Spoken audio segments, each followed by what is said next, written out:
एक ऐसे बैकग्राउंड से आता हूँ, ऐसे ग्रामीण इलाके से आता हूँ जहाँ मतलब एंटरप्रेन्योर का किसी को कुछ पता ही नहीं, बिजनेस क्या होता है किसी को नहीं पता है। लेकिन जब मैंने इन चीज़ों को यहाँ करके देखा, बड़े शहर में आया, देखा लोग बिजनेस कर रहे हैं, बिजनेस में अच्छा कमा रहे हैं, तो मुझे लगा कि मैं खुद भी कर सकता हूँ और अपने ग्रामीण इलाके के लोगों को भी काम दे सकता हूँ। काम को शुरू तो कर लिया हमने और इसको आगे कैसे बढ़ाया जाए, तो उसके लिए क्या था कि मैं आपको बताना चाहूँगा कि मैं सिर्फ 24 घंटे, एक साल तक मैंने 24 घंटे में से सिर्फ 4 घंटे सोता था। उसकी कहानी क्या है कि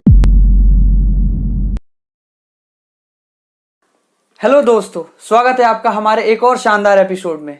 आज के जो हमारे गेस्ट हैं वो एक इंटरनेशनल कवि और ऑथर भी हैं। इनकी 3 बुक्स पब्लिश हो चुकी हैं और वो फाउंडर हैं भारत लाइट्स के। राम प्रसाद सर, बहुत बहुत स्वागत है आपका हमारे शो पर। धन्यवाद राहुल जी, आपका बहुत बहुत धन्यवाद, आपने अपने शो पे मुझे बुलाया। My pleasure sir. सर, मैं आपसे फर्स्ट क्वेश्चन यही पूछूंगा कि आप कॉलेज टाइम से साहित्य में, कवि में रहे हैं, एक इंटरनेशनल कवि भी हैं, आपने देश को कई जगह रिप्रेजेंट किया है हमारे इंटरनेशनल कवि के तौर पे। तो उससे अलग हट के एंटरप्रेन्योरशिप की जर्नी कैसे शुरू हुई है? जी बिल्कुल, बताना चाहूँगा कि एक मैं साहित्यकार हूँ और अभी भी साहित्यकार हूँ, साहित्य लिखता हूँ। वो मेरा आंतरिक अंदर से है कि आदमी साहित्यकार कब बनता है या कवि कैसे बनता है, या तो उसको आंतरिक प्रेशर होता है, अंदर से कोई प्रेशर होता है, या फिर उसके बाहर का कोई दबाव होता है, तब जाके कवि बनता है। तो मेरे साथ भी ऐसा था, विद्यार्थी जीवन में मैं था तो मेरे साथ भी ऐसा था कि समाज की गतिविधियाँ देखता था, समाज के अंदर जो हो रहा है वो देखता था, तो मेरे ऊपर बहुत ही ज़्यादा प्रेशर रहता था। तो वो मैं उसको लिखना शुरू कर दिया और धीरे धीरे करके मैं कवि बन गया और मैं लिखना शुरू कर गया और अपने कॉलेज को अंतर्राष्ट्रीय राष्ट्रीय स्तर पे रिप्रेजेंट करने लग गया। और एंटरप्रेन्योर की बात करें, हमारे टाइम में तो एंटरप्रेन्योर होता था, एंटरप्रेन्योर हमें अंग्रेजी से थोड़ा, मेरा अंग्रेजी से वास्ता थोड़ा अलग सा है, तो एंटरप्रेन्योर जो आप कह रहे हैं, तो इसमें आने का जो मेन मेरा कारण ये था कि मैंने जो सोचा कि अगर मैं कवि बन करके अपने लिए कर सकता हूँ, लेकिन समाज के लिए उस वर्ग को काम नहीं दे सकता जो वर्ग अभी काम नहीं कर पा रहे, तो ये मन में कहीं ना कहीं ये थी कि भाई इस पे मुझे काम करना चाहिए। तो फिर मैंने रिसर्च करना शुरू किया कि मुझे क्या करना चाहिए। मैं एक ऐसे बैकग्राउंड से आता हूँ, ऐसे ग्रामीण इलाके से आता हूँ जहाँ मतलब एंटरप्रेन्योर का किसी को कुछ पता ही नहीं, बिजनेस क्या होता है किसी को नहीं पता है। लेकिन जब मैंने इन चीज़ों को यहाँ करके देखा, बड़े शहर में आया, देखा लोग बिजनेस कर रहे हैं, बिजनेस में अच्छा कमा रहे हैं, तो मुझे लगा कि मैं खुद भी कर सकता हूँ और अपने ग्रामीण इलाके के लोगों को भी काम दे सकता हूँ। तो मैंने ये निर्णय किया कि भाई मैं एंटरप्रेन्योर बनूंगा और इस पर मैं काम करूंगा और लोगों को नौकरी दूंगा। Great great sir. Sir, Bharat lights कितने रुपए से शुरू हुई थी और आज इसकी वैल्यूएशन क्या है? बिल्कुल सर, बिल्कुल, ये आपका क्वेश्चन एकदम जायज़ है। भारत लाइट, अब ये मैंने उस समय शुरू किया था जब लॉकडाउन का समय था। 26 जून को मैंने 26 जून 2020 को मैंने कंपनी अपनी शुरू की थी।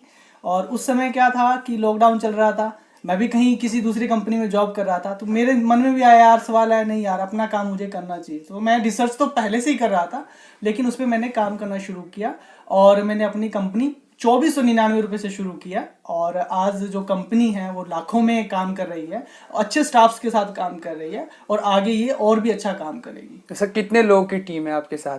कुल मिलाकर के मैं कहूँ तो अभी हमारी 12 लोगों की टीम है जो अलग अलग फील्ड में काम करते हैं। हिमाचल में हमारा काम है तो 2 लोग वहाँ से ऑपरेट कर रहे हैं, वहाँ काम कर रहे हैं। राजस्थान के लोग हैं, वहाँ से 2-3 लोग काम कर रहे हैं कंपनी के लिए, और पंचकुला में तो है ही हमारा, और सिरसा में, इन 4 जगहों पे हमारे लोग काम कर रहे हैं।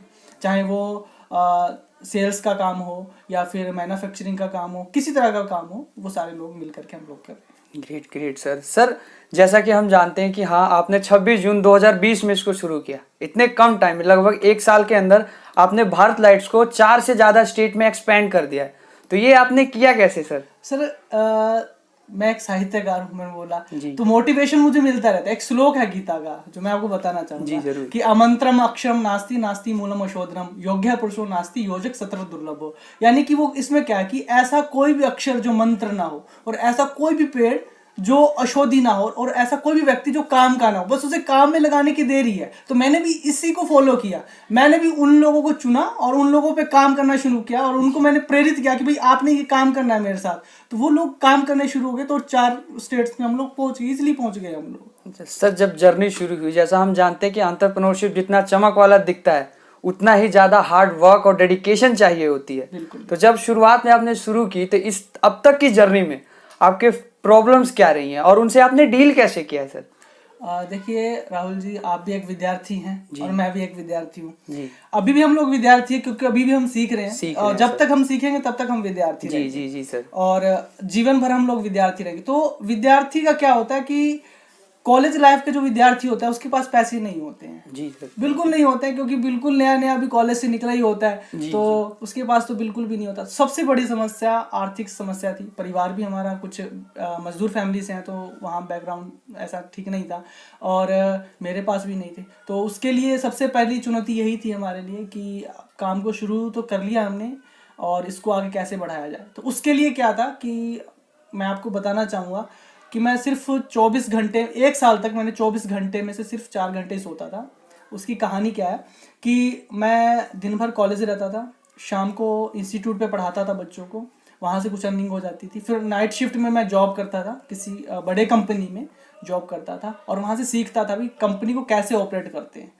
तो इस तरह से मैंने 3 शिफ्टों में काम किया है, कुछ पैसे अर्जित किए, उससे फिर मैंने कंपनी को चलाने की कोशिश की और उसी से मैंने कंपनी को चलाया आगे। ये मेरी सबसे बड़ी एक चुनौती थी, आर्थिक स्थिति की चुनौती। जो दूसरी चुनौती मेरे लिए ये थी कि आपने प्रोडक्शन कर लिया, बना लिया, लेकिन लोगों तक कैसे पहुंचा जाए, लोग आपके प्रोडक्ट को कैसे खरीदेंगे, सेल्स की। ये सबसे बड़ी चुनौती रही मेरे आगे। तो इसके लिए क्या 200-200 kilometre, 300-300 kilometre non stop bike चलानी, लोगों तक पहुंचना, ग्रामीण इलाकों तक पहुंचना, लोगों को दे करके आना, विश्वास दिलाना, ये सबसे बड़ी चुनौती रही। क्योंकि टीम के लोग, जाहिर सी बात है कि टीम को पैसा मिलेगा तभी वो काम करेंगे, जी एक्स्ट्रा काम तभी करेंगे, लेकिन वो कर नहीं पाते थे। तो हमने कोशिश की कि मैंने कोशिश की कि भाई उन लोगों को कम इन्वॉल्व करके मैं खुद पहले इन चीज़ों का एक्सपीरियंस लूँ, फिर मैं करूँ, फिर जाकर उनको करूँ। ये 2 चुनौतियाँ मेरे लिए सबसे बड़ी रही। जी ग्रेट सर, बहुत ही मोटिवेटेड रहा ये। तो सर जैसा कि हम देख रहे हैं कि जो कॉलेज के स्टूडेंट्स हैं या कोई भी स्टूडेंट या फिर कोई भी व्यक्ति जो अपना काम शुरू करना चाहता है, हालांकि उनके पास आइडियाज तो बहुत हैं, उन्हें लगता है हमारे पास आइडियाज हैं, लेकिन वो कंफ्यूज है इन्हें एग्जीक्यूट कैसे करूं, इसको मैं रियलिटी धरातल पे कैसे उतारूं। तो आप इन्हें क्या एडवाइस देंगे कि हाँ ये कैसे अपना शुरू कर सकते हैं? देखिए राहुल जी की जो युवा लोग हैं उनके पास एक एनर्जी बहुत ज़्यादा होती है, हाई लेवल की एनर्जी होती है, लेकिन क्या होता है कि कई बार उसकी जो दिशा होती है वो सही दिशा में नहीं लगती है जी। और नहीं लगने के कारण क्या होता है कि वो डिमोटिवेट होते हैं और वो काम नहीं कर पाते हैं जो वो करना चाहते हैं जी। इसके लिए क्या होता है, कई युवाओं को लगता है यार 2 दिन में मैं करके मैं बड़ा बन जाऊँ, ऐसा नहीं होता है। मैं एक कहानी सुनाता हूँ आपको, छोटी सी कहानी है। जी बिल्कुल। आपने रामकृष्ण परमहंस का नाम सुना होगा? जी।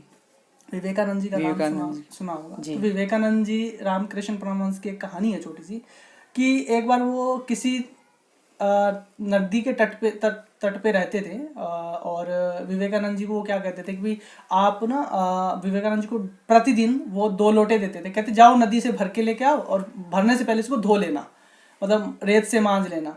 वो जाते और लेके चले आते, अगले दिन फिर भेज दिया। ऐसे करते करते 2 महीने बीत गए। तो विवेकानंद जी को थोड़ी उत्सुकता हुई कि भाई पूछना चाहिए कि भाई हाँ क्या कारण है कि भाई आप 2 लोटे दे देते हो और मांझ के लेके आओ। तो उन्होंने गुरु से पूछा कि गुरुजी मेरे को इसका उत्तर चाहिए, लेकिन गुरुजी ने कोई जवाब नहीं दिया। उसने कहा जाओ मांझ के लेके आओ। फिर ऐसे कैसे करते 1-2 महीना और बीत गया। विवेकानंद जी को गुस्सा आ गया। तो गुरुजी ने कहा कि अच्छा ठीक है, चलो आज फिर जाओ मांझ के लेकर के आओ, फिर मैं उत्तर देता हूँ। गए, मांझ के लेके आए और उन्होंने क्या किया, 1 लोटे को उठा करके अलमारी में रख दिया और एक को क्या कहा कि अगले दिन फिर कहा कि आप इसको लेके जाइए, मांझ के लेके आइए। ऐसे करते करते 6 महीने फिर बीत गए। अब तो विवेकानंद जी को आग बबूला हो गया कि पहले 2 लोटे देते थे, अब 1 लोटे दे रहे हैं। तो उसके बाद गुरुजी ने, मतलब उनके पास, गुरुजी के पास पहुंचे और कहते गुरुजी आज आपको बताना ही पड़े। तब गुरुजी ने कहा कि जो लोटा आपने अलमारी में रखा था वो लेकर के आइए। और वो लेकर के आए और जो लोटा रोज मंजता था वो लेकर के आए। तो उन्होंने फर्क खुद ही समझ में आ गया कि जो चीज़ पड़ा रहता है उस पर जंग चढ़ जाता है, और जो चीज़ नहीं पड़ा रहता, जो चीज़ रोज मंजता रहता है, धीरे धीरे वो चमकने लग जाता है। तो यही मैं कहना चाहूँगा कि आपको निरंतर अभ्यास करना चाहिए कोई भी काम करने के लिए। कोई एक दिन में कंपनी खड़ी नहीं हो जाती। मैंने भी अपना काम शुरू किया तो 1 साल मैंने पहले पूरा रिसर्च किया, धीरे धीरे अपना जॉब भी करता था, अपना सारे काम करता था। 2 घंटे कम सो लेता था मैं, लेकिन मैं काम करता था। आज भी मेरे अंदर वही भावना है, वही है कि अगर मैं 2 बार किसी व्यक्ति को काम कहता हूँ, अगर वो व्यक्ति मेरे लिए नहीं करता है तो फिर तीसरी बार मैं उस व्यक्ति को काम ही नहीं कहता, मैं खुद स्वयं कर लेता हूँ उसका।